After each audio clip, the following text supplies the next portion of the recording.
Okay. We have principal function, $1,000 times 1.02 to the 6t. What's our initial principal? How many times is this compounded per year? And what is our annual interest rate? Okay.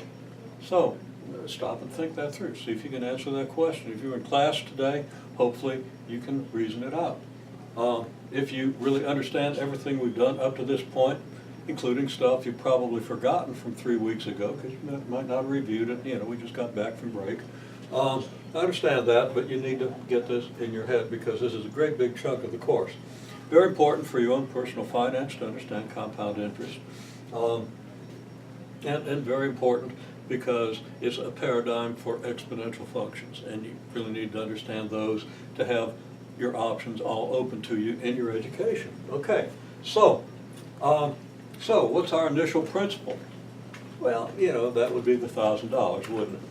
Okay, so that's our $1,000, and that should be obvious. If not, review. How many times is this compounded per year, and what's our interest rate? Well, those two results are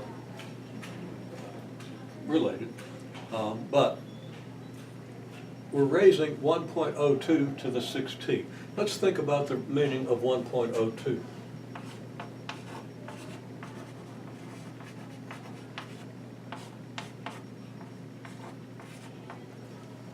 It means the same thing as 1 plus 0.02, and that should be obvious. We've talked a lot about that.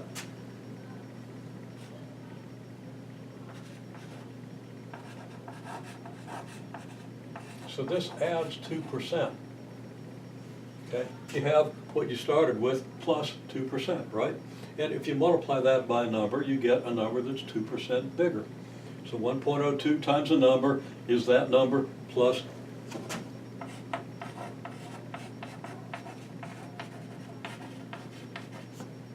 well, that is 1 times the number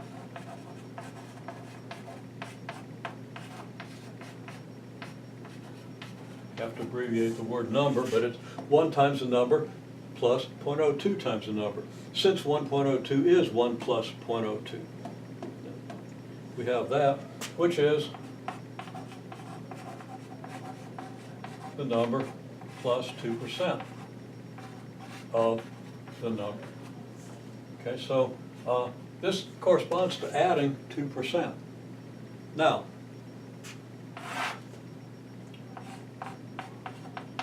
t is your number of years. Okay, so 6t, now I'm not doing this in complete detail, but 6t corresponds to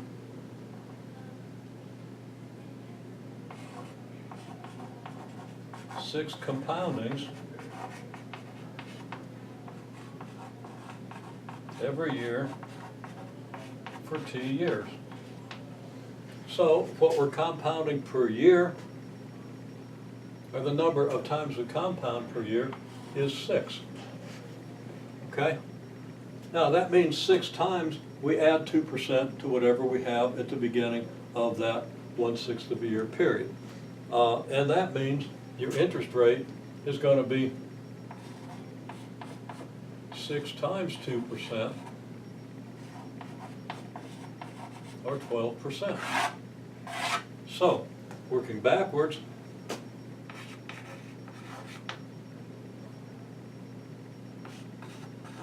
compound 12%,